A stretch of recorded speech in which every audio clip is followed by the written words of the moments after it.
This week on the Fantasy Beer Name Podcast. I've had my haircut, ladies. Did wokeness kill Mikkeller? Terry wokeness. But I am crowning Nottingham with being my favourite city for beer. Still think about that burger. America, you can't drink like the Brits. You generally can't. This is the single most interesting thing I know about you, and you've waited till now to reveal this to me. I look at myself sometimes and think, you used to look like you had AIDS. Oh, no. No, you did. Amsterdam. Yeah, Amsterdam, boy. Have you done it yet?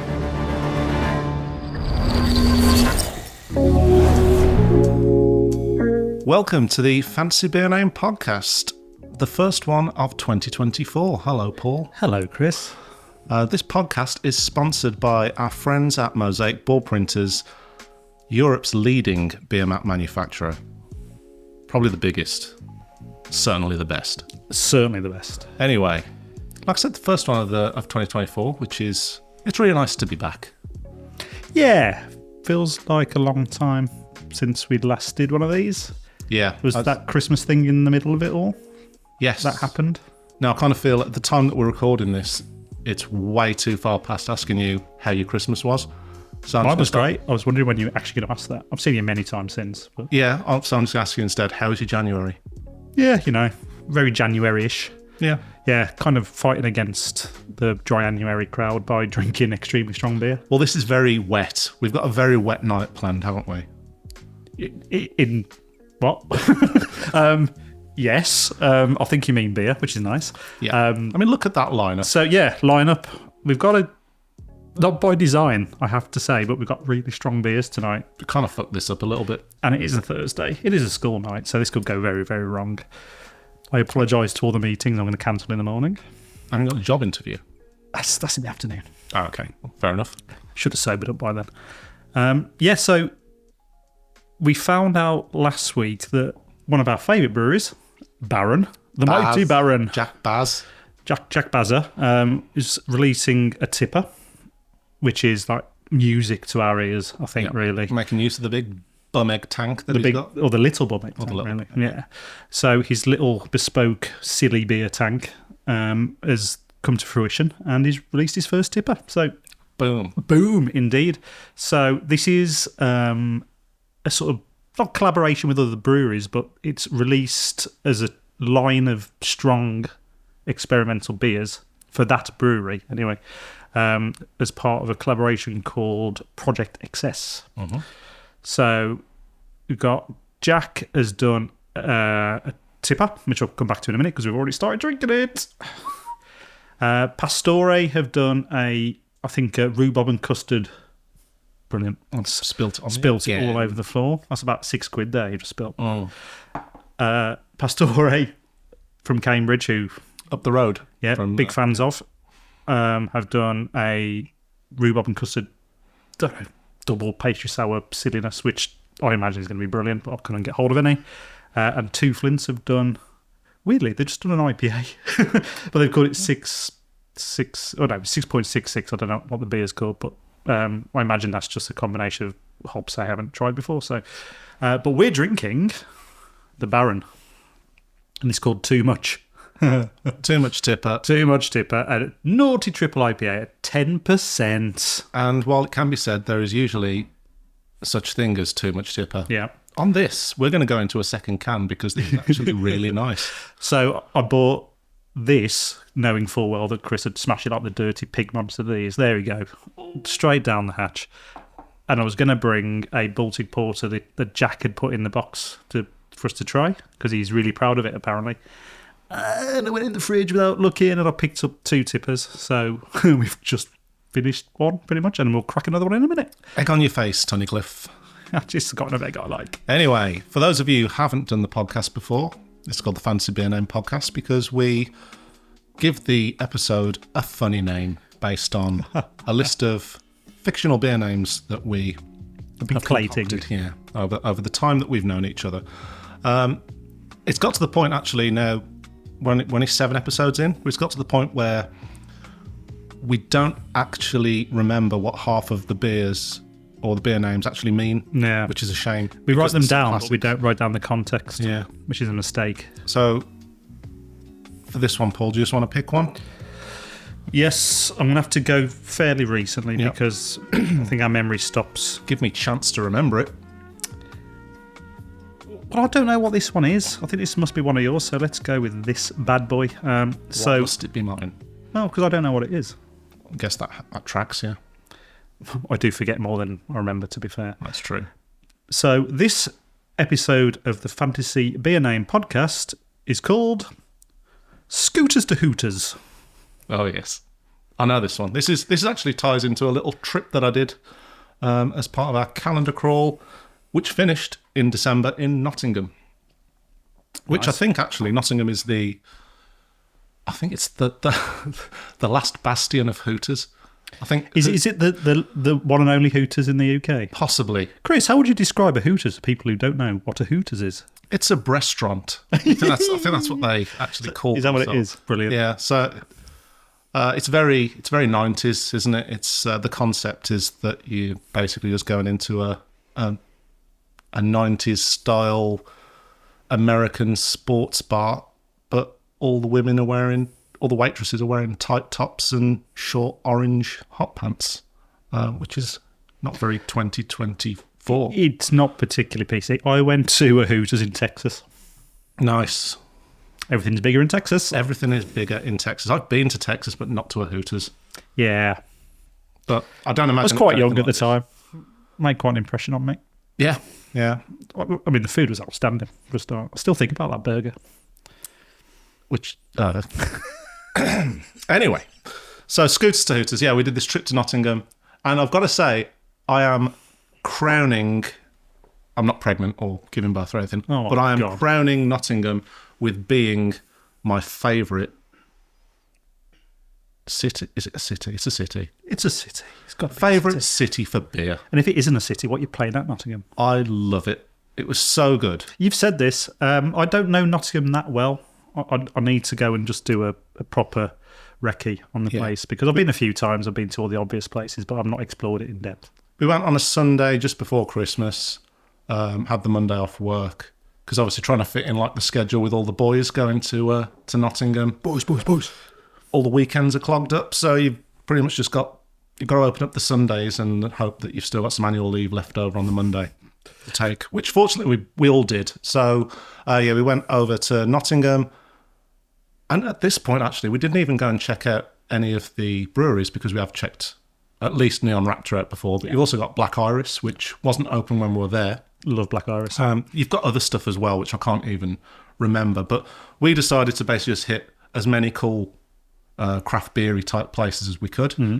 And Nottingham has a lot. Yeah. I mean, some highlights for me. I mean, Junkyard is just brilliant. I've heard a lot of good things about it. Yeah. I mean, they had Baron's Knitted Baby on draft. Oh, Knitted Baby. So I had some of that and I sent Jack a picture and said, look, Knitted Baby spotted in Nottingham, and he never replied. Never does. Nope. We did actually when we were ordering this. I said, Jack, have you got any of this tipper left? Because we can't find it anywhere and it's not on any of the sites that we're looking at. And he's like, hi, Chris. Just whacked it on the web store. Oh, I replied to this after money. That's Chasing that sale. chasing that Yankee dollar. Anyway, we had a nice little trip around Nottingham, got plenty boozed, and we didn't have time because we wanted to fit in a load of good bars, and we got there on a Sunday at about 2:00 in the afternoon. We didn't want to waste time with food. Like, you want to be strategic about it. Eating cheating, man. Yeah, you just want to hit and run. You just want to kind of like have something, maybe a quick pub snack or something, and then get back on the road. Bag of McCoys. You do not want to be sat down for potentially 90 minutes eating overcooked chicken wings and ogling women. That's something that you don't want to do on a sesh. So we thought, well, we'll kind of draw a bit of a compromise. Mm-hmm. We will check out Hooters, but we'll do it in the morning. Okay. We'll go to Hooters for breakfast. That is so sleazy. Opened at 11. Oh, God, that's tragic. Checked out the hotel. Was Johnny Macro with you?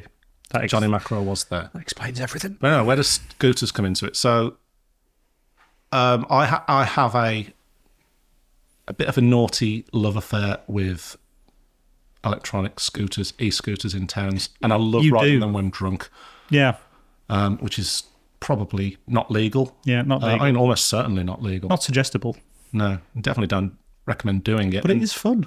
And it is very fun. And I wouldn't recommend anyone do it, but I couldn't escape the urge to get on a scooter. But fortunately, there was Johnny Macro, who was there. He's all for it. He's all for... Classic Macro. He loves to partake in a bit of, transport adventure. Inebriated scooter action. Yes. Yeah. I mean, when we went to London in July, we went and cycled at 2 o'clock in the morning. We went out for a pizza, but we ended up getting bikes and riding for 2 hours around London. Oh, Yeah, a lovely way to see the city. It was fucking great. And it was a lovely, lovely evening. And there's barely anyone about. Obviously, you've got the weirdos on the South Bank that are like getting blowjobs on a bench and stuff overlooking the river. But we just cycled past them. Obviously.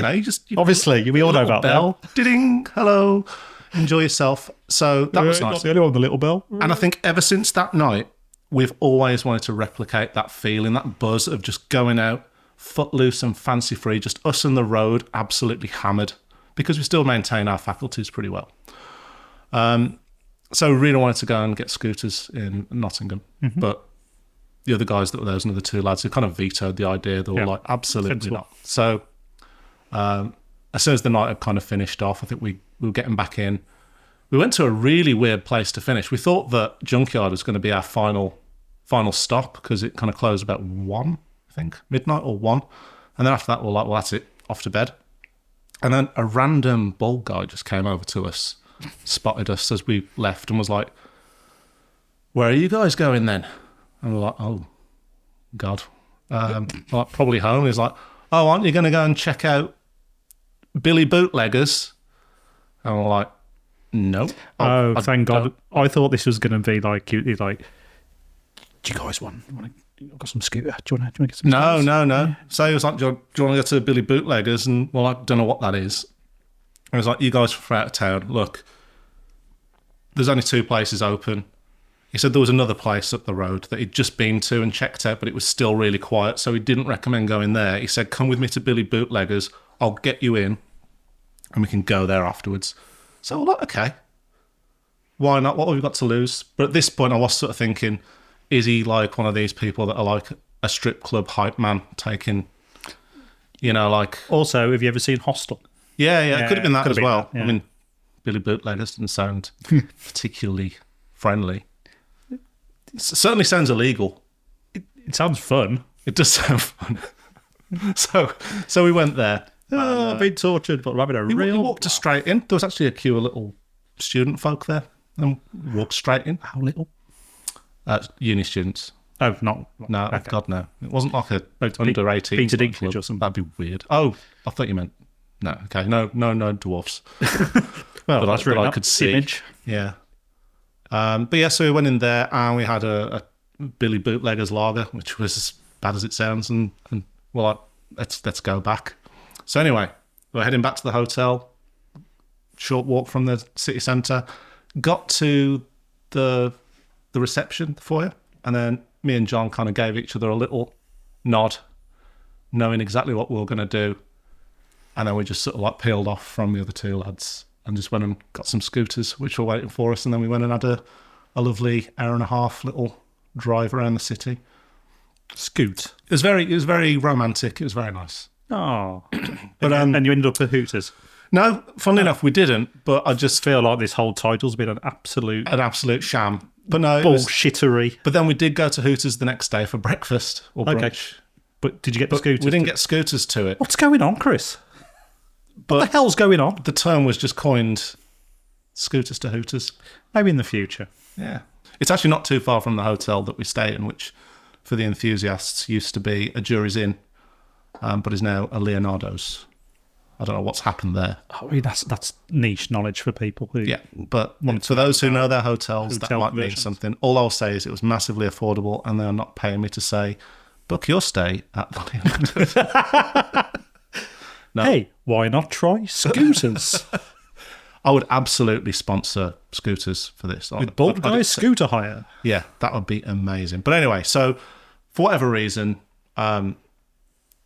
I said Scooters to Hooters, and it was really funny, and we laughed, and that was kind of it. That's kind of where it ends. So that's kind of where the story comes from.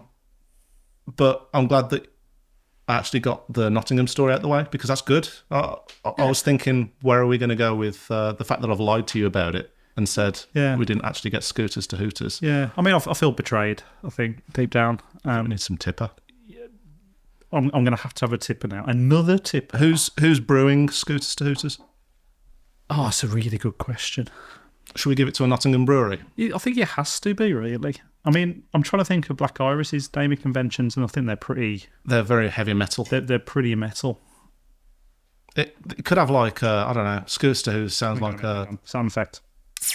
Ooh, bit of a squeaker. Oh, he jizzed on his microphone again. Oh, which is on Luke's mic. Sorry, Luke. You naughty boy. Anyway, let's...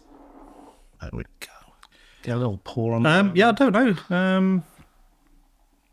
I reckon we just give this to Neon Raptor, and we say it is. That works. Yeah, it's Motueka, Riaka, and Citra Pale Ale, and it's about 4.8%. And Rihanna. Yeah, that's what I think it is. Anyway, this double tippering is a bad idea, dude. Well, part 2 is going to be interesting. Anyway, well, now we've concluded my business in Nottingham and what Scooters to Hooters means. Let's talk about your little adventure that you had, also just in December, or was it I November? think end of November. It feels like a lifetime ago, but we haven't talked about it, and I won't go on too long because you dominated that with your Nottingham story, which we hadn't planned. No. So Amsterdam, I went to.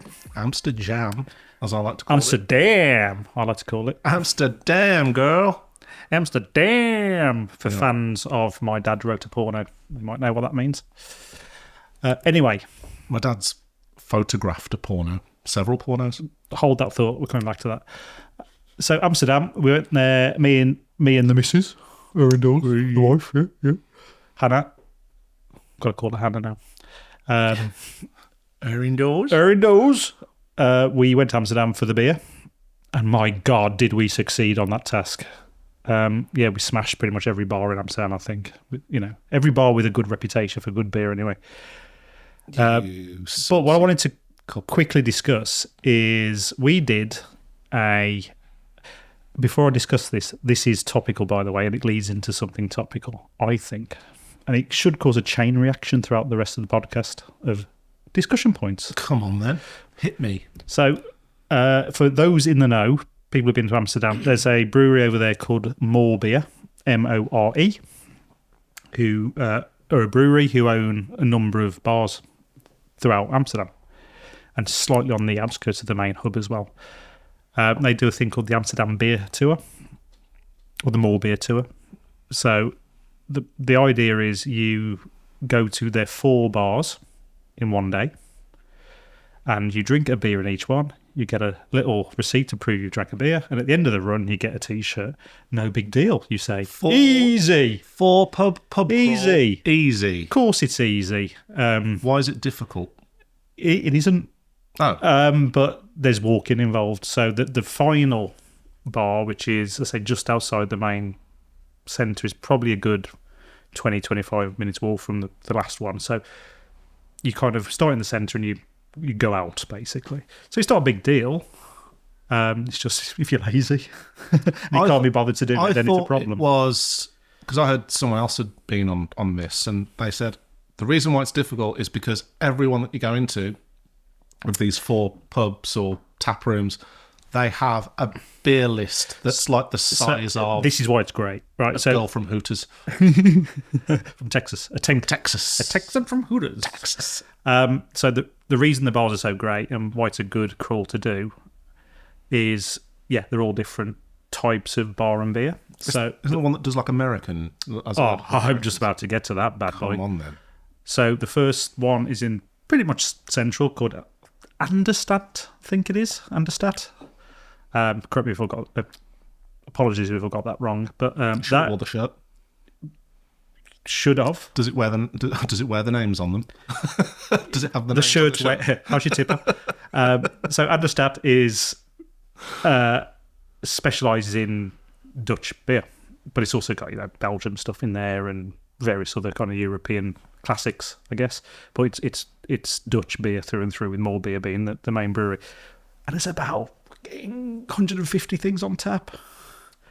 It's nuts, and God knows how much more they've got in bottles, and you can go in the cellar if you wanted to and spend a fortune on aged stuff. It's great. So I said to the guy, how do I get this shirt? And he says, well, you get a receipt.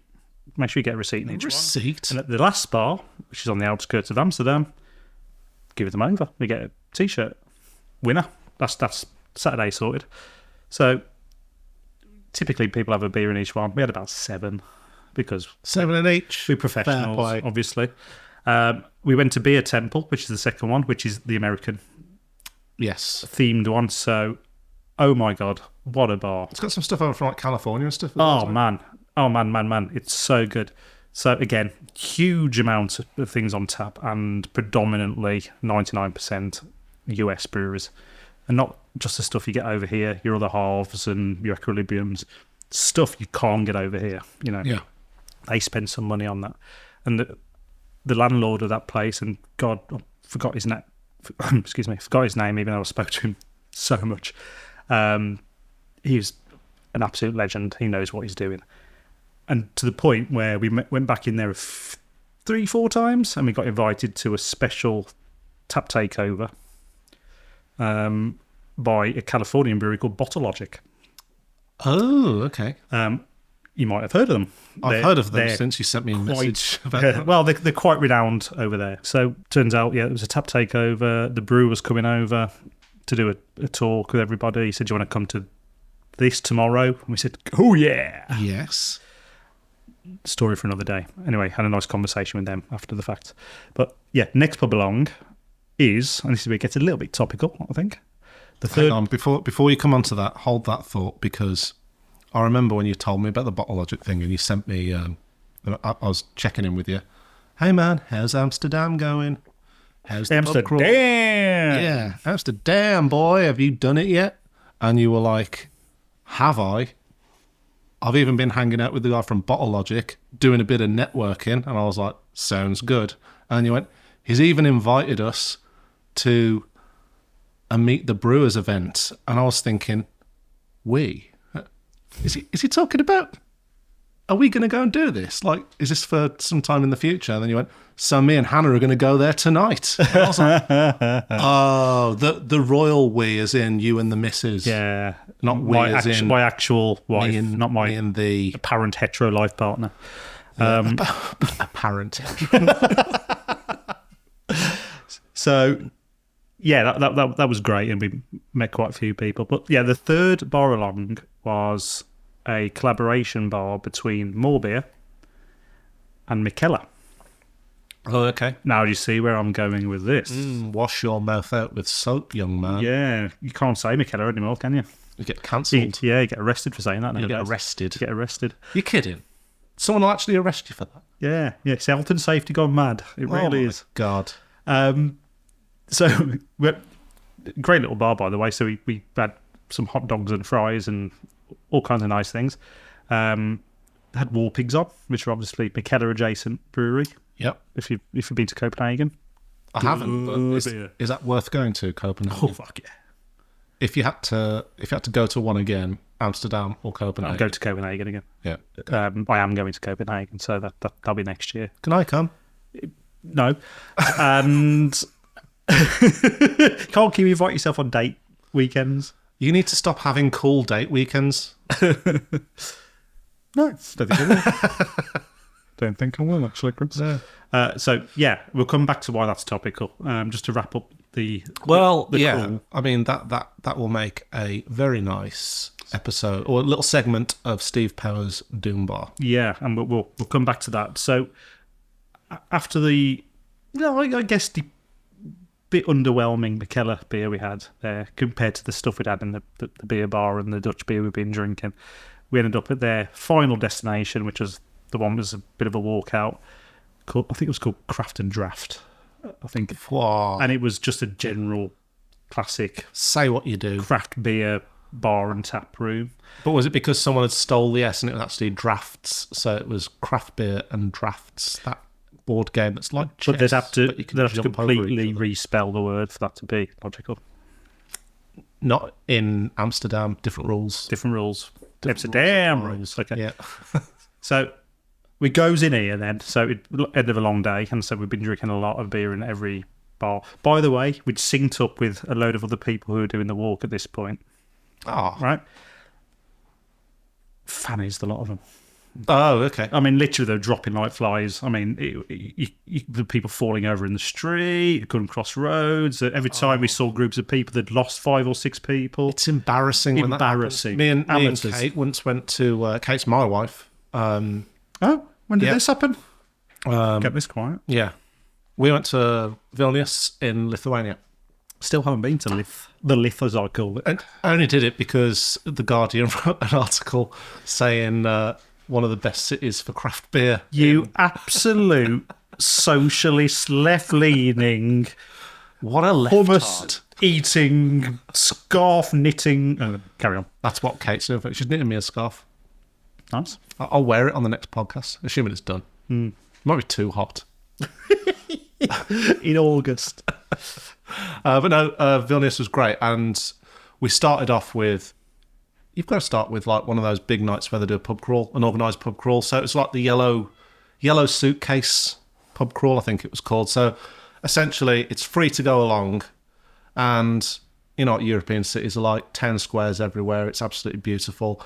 And you basically look out for the person at 7 o'clock outside the town hall carrying a little yellow suitcase. Oh, okay. And then everyone kind of congregates there, and then they take you on a pub crawl. And that was really cool, but it was totally multinational. There was some Dutch guys that were an absolute fucking nightmare. Like, I think they actually got barred from one place because they were pissing.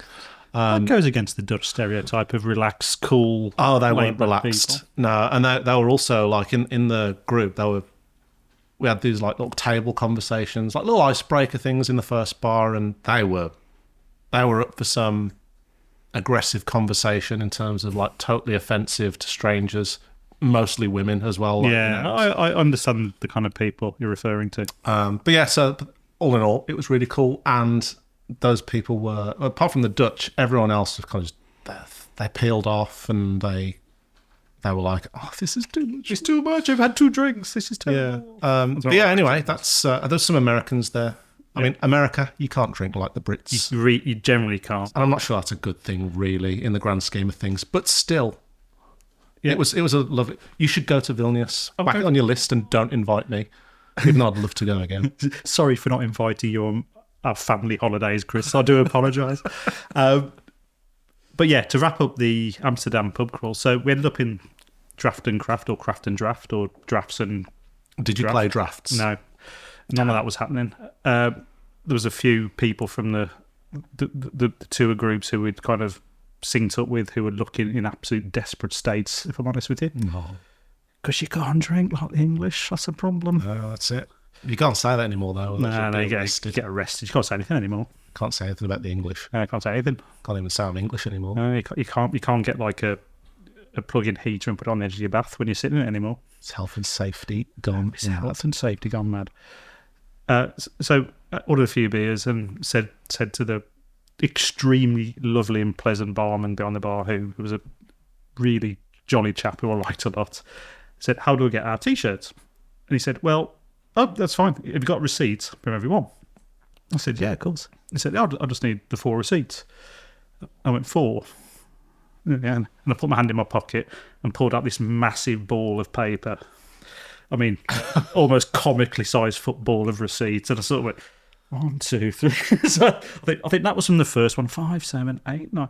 That was from the second. No, okay, got it. Yeah. He goes, "Oh, okay, understood. I'll get your T-shirt." Understood. And he went and got the T-shirts, 2 T-shirts, one for me, one for Hannah. And he walked over to us and he threw them down and he went, "Congratulations, you've drank all day."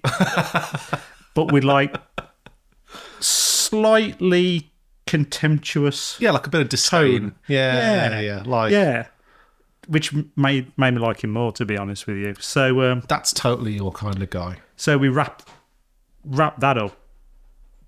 safe in the knowledge that we had to walk all the way back into town, which was a good sort of 35, 40-minute walk probably. So we did a reverse crawl and stopped at a food market and on a couple of bars. I think I did it all again, but not those again. Just went a different route home, and we had a couple of glasses of wine on the way back. It was great. You and Hannah are a force majeure. Oh, you're a force majeure. Yeah, I don't know what that means. Is that a good thing?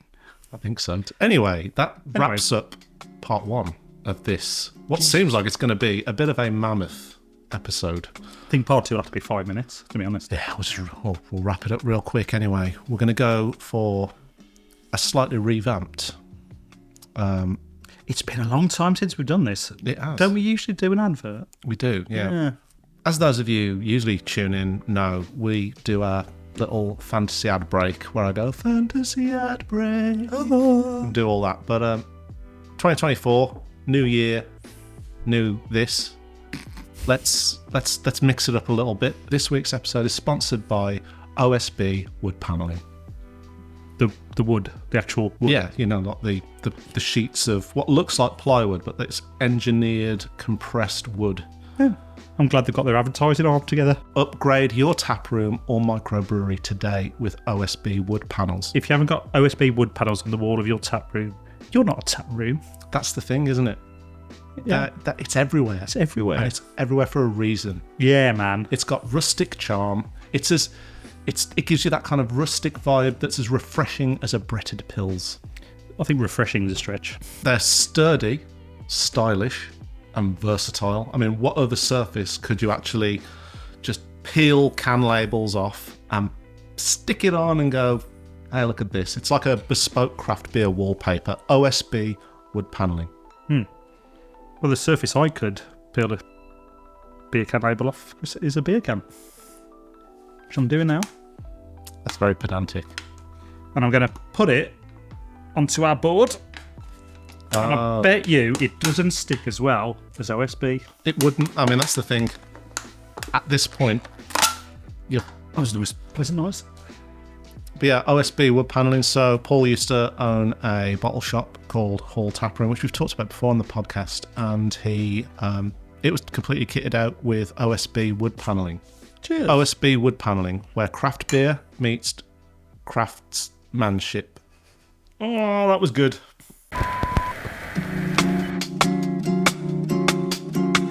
Welcome to part 2. Hello. Well, it's been quite a nice first half, actually. Tippers help. Yeah, the tippers definitely help. So we've had 2 cans of tippers. What are we going to progress on to next? I'm going to say this bad boy here. Oh, that's a topical choice, Chris. Yeah, Verdant Putty. So Again. shipped to us a week ago. We don't usually go down the ABV ladder. We usually work our way up. But for this one, it seemed quite... We had to try the tipper. To do it. The problem that I usually have is that I save the big beers that I really want to try, till the end as like a main event. Yep. But by the time I'm drinking them, I'm kind of drunk anyway. We're ready for bed. So you kind of never get the best of them. So with this one, actually turn it upside down and go in. We'll start with the 10% I like tipper. it. It's a good... I've just noticed 5 UK units on that can, the Baron. You're pretty much already illegal to drive as soon as you've drank only one fucking... Oh, I always get mixed up with this. What are the units for men per week? Per week? What for? What? Real men units, though. Real men don't check units. No, real men fuck the units. Oh my God. Where'd that come from? Real men fuck the units. Yeah. Fuck the Jesus. Okay. I better open this But putty. why are you opening the putty? We haven't actually said what we think of this tipper. We just drank it. I think it's one of the happily. best tippers I have ever had. And I will second that because we just, as I said, we just drank it and I haven't moaned about it once. Been too sweet, too chewy, Yeah. too American style, too grim, really. You can be a real sweetheart when it comes to the bigger styles. Yeah, because I just think they're just silly, aren't they? Some of them just go past enjoyable into just stupid land. We can agree that quippers are unnecessary, though. Get Ben quippers. Never had a quipper that ever felt like it needed to exist. The thing is, that's like, quadruple IPA. But if you had like a quad IPA, the next step up, you'd still call it a quipper. Yeah. And it'd still be shit. Did you see that Northern Monk did the alcohol-free tipper and the little the outrage that caused? See, the thing is, people are kind of tying it to the ABV, which I kind of understand to a point. Because how can you have a 0% or a 0.5% tip, or tip is supposed to be 10%? That's fine. But if they're taking a recipe of a tipper, but then knocking that down, because isn't it just like 3 times the amount of malt and grain and all that? No one sort of does that gone in. fun, do you? You've got to have the payoff of not being able to feel your feet. And it is just an exercise in marketing in the end. We love you, Northern Monk, obviously. No, but I think they've used that correctly, though. That's the thing. I think they've used the alcohol-free tipper thing quite correctly. The outrage... I disagree. Move on. Oh, God, I'll tell you what. We're just sniffing the putty. So we can obviously talk about It this sounds a bit weird. through the lens of last week. Yes. At the time we're recording this, we did our first live stream, which was lovely. I'm feeling like I've had a lot of 2024 putties over the past week because you bought a ton. We had a bunch off you as well, so we've still got some in the fridge. So after the live stream on we've still got 4. Friday, I think we had 3 or 4 even. And then Hannah and I, you weren't invited, obviously, had a couple on Sunday, and we've still got a bunch in the fridge. So it's all going rather swimmingly from a putty point of view. I actually think already a week on the beer, because I had one of these last night. I actually think it's changed. Oh yeah, because if you didn't watch the live stream, shame on you. Shame on you. Don't worry, because we'll do one next month as well. The overwhelming thought that everyone had on this year's putty was it was incredibly green. So I think we all agreed that we'd like to give it a week or 2 or hopefully 3. They're not going to last 3 weeks in my fridge. Nope. It's not going to happen. Hopefully that sort of green green taste will go away. But it feels like it already has a little bit here. I think It's this is mellowing actually quite nicely, I think. This is suddenly starting to taste kind of like the way I tend to like to think that I look when I look at old pictures of myself. When What? What was that? What mind games are you playing? When I've got short hair, and which, funnily enough, you've got short hair today. I've had my hair cut, ladies. Yes, for those of you who are listening, you're not seeing the delights that is Paul with a fresh cut from our barber of choice, Aidan Maguire in Stourbridge. Unofficial sponsor. An unofficial sponsor. Yeah. Basically, I look back at these photos where I was skinnier, probably healthier, shorter hair. Before I found beer and pushed past 30. But then, I look at it and I actually think, fuck that guy. I actually think I look better now. I actually think I'm aging better. Yeah, aging too. I think I actually look... Yeah. I kind of feel like... I look at myself sometimes and think, you used to look like you had AIDS. Oh, no. No, I did. I think the point that I was trying to make was Putty, even a week on, actually is starting to get to the point where I didn't think, because at the time when I looked like I had AIDS and I had short hair and I was thinner and a bit gaunt and wiry and weird, It was trending in the 80s, though.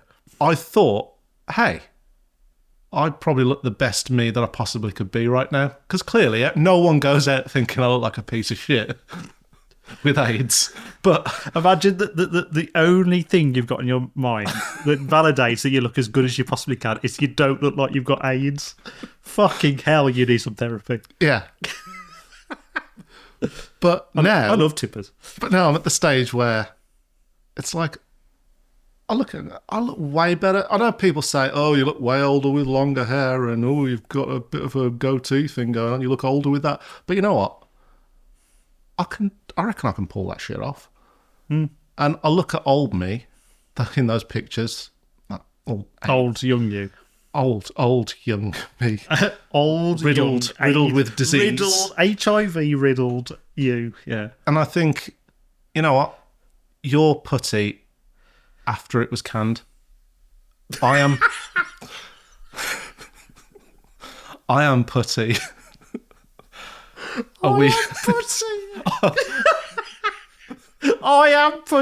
Well, okay. I am putty a week or so later when it's actually it's growing into itself. There's a lot to unpack here. So let's not do it. But I think, given your love of Verdant and historically putty, I think you've reached your final form. Yeah. Probably. I'm glad the A's cleared up. Yeah. Good for you. Anyway, back to business though, right? Okay. The live stream was good. The live stream was great, actually. So we had no expectations. We didn't really have much of a plan other than to see what a live stream looks like. Your cat is going mental. It's my cat, man. She's getting weird.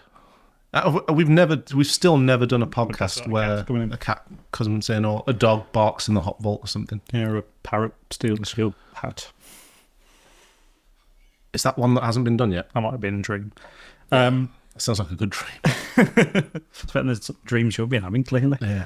So, the live stream was really great because we didn't know what we were expecting. We just thought we'd go live, see if anyone joins us. We thought if we had more than 10 people, that's a win. Roaring success. We got double that, so what? Yeah, 20, I think 24, 26 maximum. Yes, somewhere around that. It was great, and it was really engaging. We had loads of people, full of opinion, full of chat.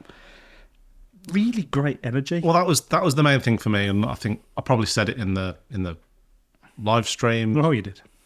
I said a lot of things in the live stream, but after we'd set that time limit of 2 hours, saying this is what we're going to do, we're going to talk for 2 hours, Putty's going to come out half an hour in. The closer we got when we're sat there in your kitchen and the laptops in front of us, the closer we got to go time, I was like, you got really nervous. I was like, fuck, what are we going to talk about? He was breaking it. Yep. And, needn't worry. I think there was perhaps, you have your little wobbly start, which probably this podcast even had a bit of a wobbly start, really, because we're still, the tipper was still in it, working its way down. But by the end, we ended up going over by half an hour because it just seemed, well, there was actually, but statistically, more and more people were just coming in. Yeah. And that was interesting, wasn't it? Because we could have carried on. We could have carried on, but we figured that, no, it's best to leave on a high. I actually did want to carry on to a degree, but I think it was just that element of it's best to it's the first one, end it when everyone's still talking and wants you to carry on, rather than just talk people to death and do a marathon Trump-like speech where you've actually spoken for... You know what I want to do, actually, when I'm talking about people that outstay their welcome, but not like Trump, in a good way. Don't badmouth Trump. No. You know how much Trump. I love him. I want to do a Bruce Spring stream. Oh, God, that's good. So like a 4.5 hour stream where we're just talking, probably playing Bruce Springsteen in the back. That's good for an American reference, I think, for long staying power in terms of gigging. But if I think of that, I just think of Ken Dodd. What? Ken Dodd was famous for his gigs running on and on and on till the venue, lost their mind. They just took it outside and carried on going, for hours on end. So I'd like an equivalent of Bruce Spring Stream for a Ken Dodd. Okay, yeah. Well, let's look into that. I think we should do that for like... No, it's just been a name. It's just a marketing term. Either way. Ken Dodd on demand. Yeah. That's good. Juggle the D's there. You always do. Whatever. But one day I want to build up to a Bruce Spring stream. That's good. So eventually YouTube actually say you've been going for long enough. You've been going for 6 weeks now. Please turn it off. Pull the plug. Fuck you. For your own health, have a wash. What else could we talk about? I think we should have, actually, because there seems to be plenty of news around at the moment. Lots of topical news. And I was going to say at the beginning of this part, stuck in maybe an old media train now. At the beginning, the top. I was going to say perhaps this is going to be quite a topical bit of chat because there's a few things we mentioned at the beginning. It's going to come full circle. I think I know where you're going with this. Yeah. It rhymes with my cellar. It fucking doesn't. Well, either way, I think it's time for an episode of Steve Powers' The Doom Bar. So for those of you who have only just tuned in just now, Steve Powers' The Doom Bar, this was originally a feature that we did in the first episode. It's called The Misery Corner, wasn't it? We called it The Misery Corner. Because basically we are very aware that there is only bad news. Well, no, not only bad news. There's like 70% bad news coming out of, the hospitality industry, brewing. It's not beer. a great time. It's not full of fun. And then 30% good news. I think we've covered the 30% good news or anything that's been joyous for us over that period of time. But there's obviously been a lot of stuff going on in the background, and some of the stuff that you said earlier we can do a callback to. And yeah, one of the friends of the show, Legend Steve, as we've called him. Legend Steve. He once said to us after we called it the Misery Corner, "Is like you really missed a trick when you didn't call it the Doom Bar." Oh, we slapped ourselves, didn't we? Slapped myself so hard. Anyway, I went home and did the same. Yeah, and then we slapped each other. Silly. And then we set up a podcast, and then I slapped Luke while he was recording us. God, it's getting a bit weird now. Do you remember that weird phenomenon in like the early 2000s, happy slapping? When people first started getting like... It was a phenomenon.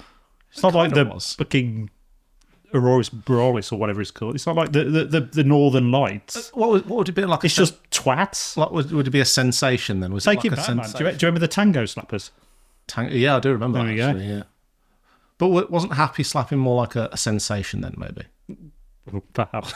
That's one way to spin it. I don't know. It was just a weird fad that people started doing.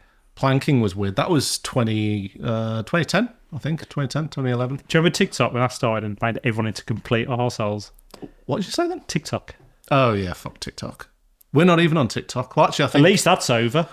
I think you set up a TikTok and we've just never used it. I don't know why I did it. I felt dirty doing it. It's one of the things, like, I reckon that we probably could get some form of viewership from it, but I don't think it would be anyone that we're actually targeting. Get off TikTok, get off X. You're wasting your life. It's stupid. Anyway, Fair enough. Moving on. That's my political rant. It wasn't really very political. It was Not really. It was just fair enough. Stop dancing in public, you tits. Yeah. It's idiotic. You look like twats. Yeah. And also you're in the way when I'm shopping. Yeah, so Steve Powers, the Doom Bar, as it's now known, bringing you all the bad news from the craft beer industry.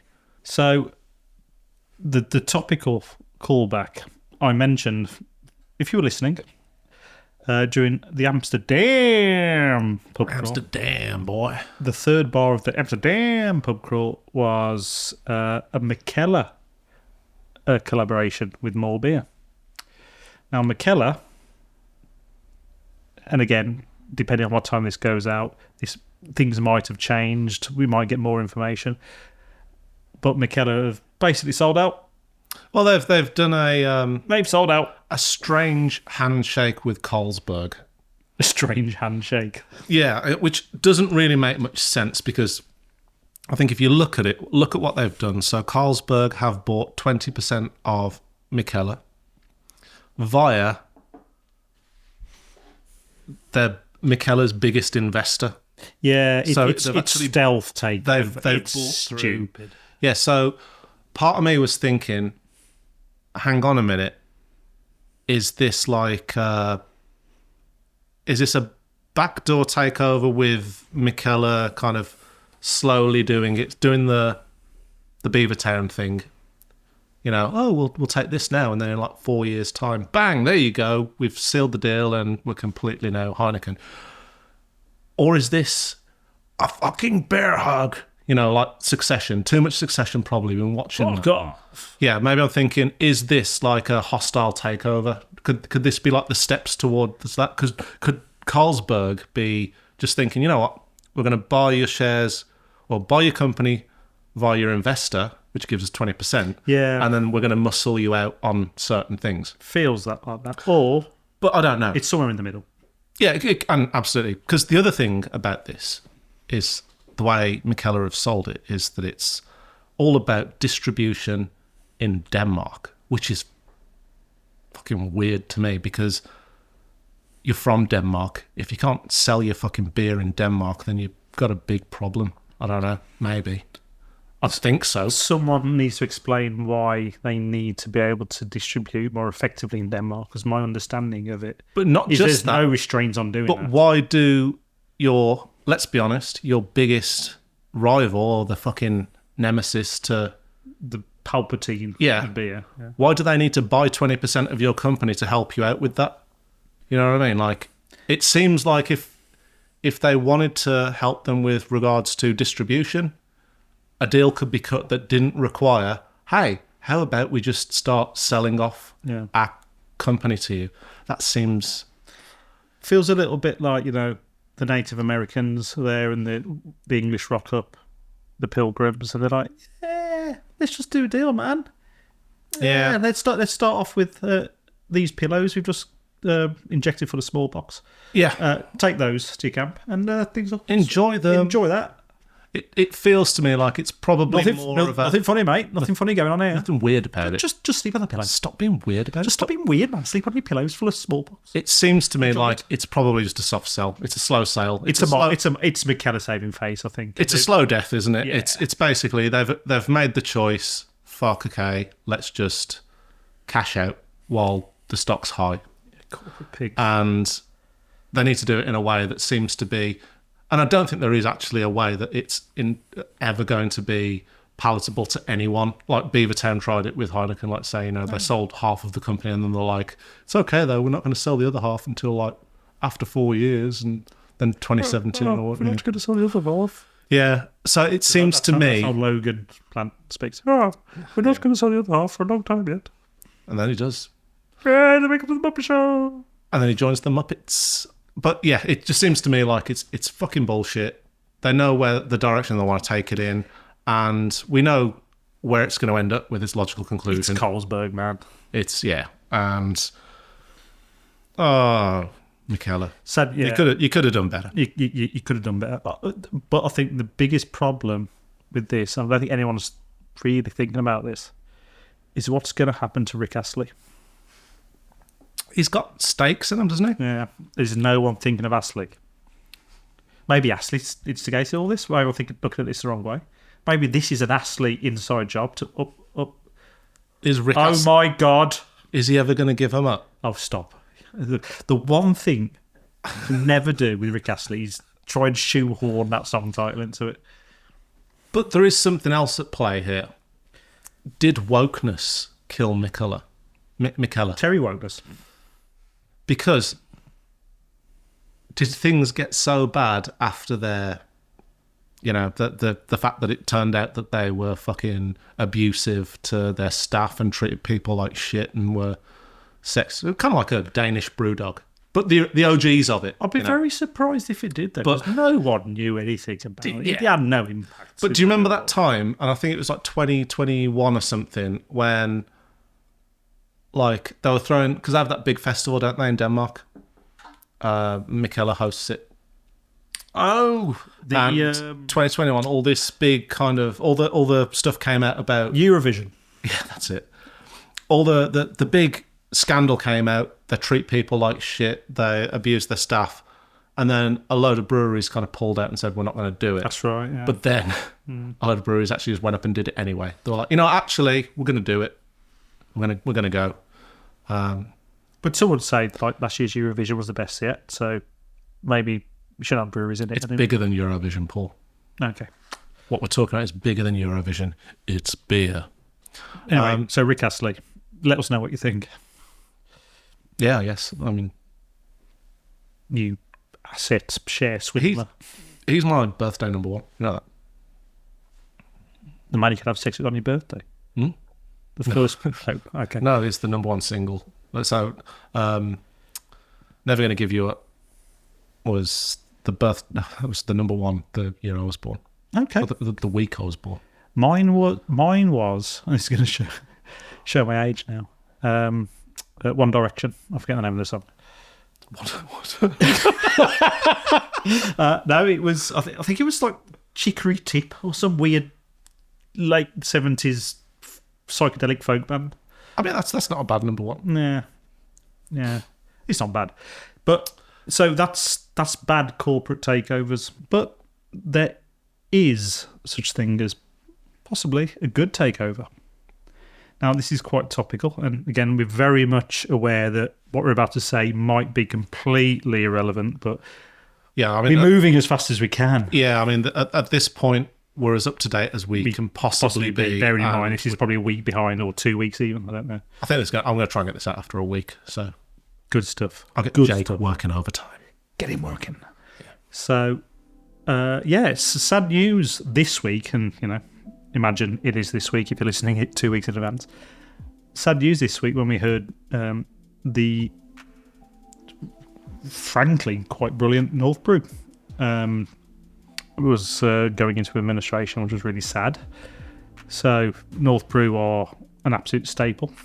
Big Leeds brewery. Yeah.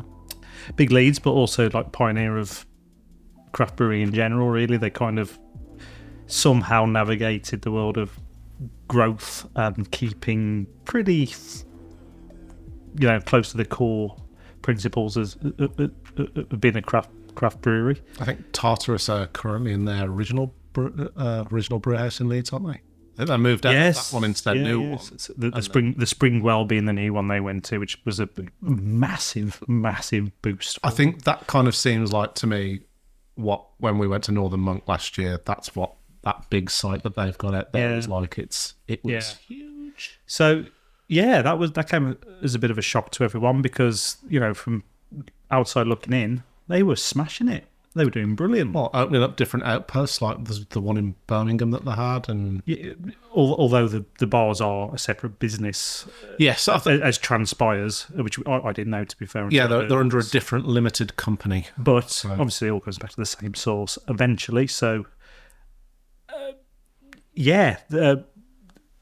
so I think like a lot of breweries, they kind of managed to do that thing where they grow to a point. The beers even go to supermarkets, argue amongst yourselves, but it's a big success for a brewery, but it's still maintained that kind of craft ethos and never really lost its coolness as a brewery, really. So it was massive shock, I think, where people went, sure, if there's one brewery you're absolutely smashing it, it's North. They just turned around and said, we can't do this anymore. We simply cannot afford to run the business. I think there was some articles coming out most recently, like as of a couple of days ago, that I saw that they said that it was essentially based on debt repayments. So it was they'd obviously done a lot of expansion, COVID and Brexit, the lethal combo. But they've also expanded at that time, which obviously, as we know, expansion and stuff like that at the wrong time can it's that simple. I mean, to be fair, man, like sometimes I've been in that position where like I couldn't pay a fucking credit card bill. As soon as something went wrong, I was like, actually, I'm kind of like one payment off from being completely fucked. But fortunately, there's always like a relative nearby to kind of go, don't worry, son, I've got you. And that's why I like to promote OSB wood paneling. So OSB wood paneling, it's not just normal plywood. Just don't get it wet, because if you get it wet, it kind of swells at the edges by about 15 centimeters. It can actually get quite bad, but that's not a reason not to have it, because it's still cheap, affordable, versatile, and the best thing about it is it looks cool. Christian there running the parallel with the Mikkeller corporate takeover. Yeah, but I think it's satire, but he literally is that invested in OSB. Yeah, but what I was actually going to bring that round to was the fact that it seems that it's a friend of North Brew that's actually bought them out in the end, because this does seem to have a good. Yeah, it's got it. As we speak, things might change when this comes a tentatively good ending, because this has only been released today as we record. Hence when I mentioned the good takeover side of things as opposed to the bad Carlsberg-style takeovers. Steve Holt. Yes. Owner of Kirkstall Brewery. So, yeah, Kirkstall. But I was going to say Kirkbride because of the tipper. Yeah. And then I thought Anne Kirkbride, who plays Deirdre Barlow, or used to play Deirdre Barlow in Coronation Street. She's dead. I've never watched soaps, so... Well, there we go. You know, that's where my brain get is. your reference. Kirkstall Brewery, Steve Holt. Long time friend of the brewery, as I understand, and also all-round good egg, by all accounts, has stepped in. And he's buying the brewery and a couple of the bars... Not all of them, because as you said, they're a separate entity. Yeah. So I think he's got the Springwell site in Leeds. I could be wrong on that. Yeah, I think he's got two of them anyway. And that might change over the course of the next few weeks and when this comes out. I think at this stage, as long as it can keep them brewing... It sounds like it is. It's going to be run as a completely different business under the branding of North. Because this is the thing. It's... The thing with the North bars... We could do without those. I don't need one of those in Birmingham. It's a bit Starbucks. Yeah, I don't need one of those. What I do need is for North Brew to keep brewing beer because they make consistently great beer, nice beer. So that's what they need to focus on. And I hope that this takeover for them or this bailout or whatever it is. Obviously, next week, by the time this podcast goes out, there's going to be some more clarity on what that is, but hopefully it all works out for them. I suppose that's all we can really... Yeah. So I think that's a good example of a takeover. Yeah. And yeah, so we've had a chalk and cheese, haven't we? We've had a Mikkeller, Michael Pikel. Mikkeller. Tipper. Yeah, we've had a lot of tippers, and I suppose we're going to finish on a Belgian Saison. We'll finish on that, but as we're doing that, I think I really want to wrap up this podcast because Luke, who's doing our sound here tonight, hi Luke, reminded me of something. I mentioned my dad wrote a porno, which is the best-selling, best-selling and best viewed podcast and book and all-round sort of entertainment juggernaut that's taken over the internet, really. When I said that, I said... My dad wrote a porno. Then you said, through the corner of your mouth, my dad photographed pornos. Yeah. And I said, we'll have to come back to that. And then Luke said, you must go back to that. You want to revisit it? So let's do that. Okay. While I pour this Saison. This is how we're going to end it, is it? Okay. So... I might end it if this story goes the way I think it's going to go. So my dad used to be a policeman. Is a retired copper. He was Copperian. They called him. They used to call him Copperian. So he was a policeman for 30 years, but in his twilight years of the police, he got to know a guy called Dirty Baz. Holy fun. But he wasn't actually called Dirty Baz. That was his nickname. Yeah, I know. Obviously. It's on your passport. Basically, Dirty Baz used to own a sex shop in Cannock. Basically, he was also a porn director. Yeah, he was like a freelance director with Television X. So wow, flashback. Yeah, this is when we're talking about that kind of the dying days of porn before it became all completely on the internet. The glory days. The glory days, some would say. Yeah. And my dad used to work with Dirty Baz's wife. She was this is the irony. Is it an irony? Or I guess it kind of is. Dirty Baz, the porn slinger, was married to a copper. It's just 70s copper. It was in the 70s. Tell me it's in the 70s. There's in the 80s on it. No, 90s? This is the 2000s. Holy fuck. Yeah, this is in the 2000s. Like I said before. Oh, this is sleazy. Oh, this is... Oh. It's fun when it's in the 70s. No, it's sleazy when it's this is... Like I say, this is the dying days. This is the desperate days of porn. So, yeah, you've got my dad, who knows Dirty Baz's wife through work. Then Baz one day reaches out to my dad, because my dad does photography on the side. That was like his little passion project. It's what he used to start out doing when he was in college. And he always used to have that thing like he loved being a photographer. Which would have been in the 70s, probably. Yeah, that was in the 70s, yeah. I hope in 40 years later I'll be taking pictures of nudie ladies. And boy, was he. Boy, I was guess. he. Yeah, so Dirty Baz reached out and said, we need a stills photographer for this porno. And my dad was like, yeah, cool. Got to run it past the police because that's the thing. At this point. Okay. They have to declare this. So he had to basically ask permission, I guess. Make sure it's all legal, above board. Yeah, I mean, I think it was more just about bringing this force into disrepute and that sort of stuff. You know, would him getting found out as doing that if that did happen? Fucking hell. Imagine the police fucking declaring that as something. I mean, the police stretch to Jesus the Christ. police have done far worse. Yes. Wayne Cousins. But anyway, let's move on.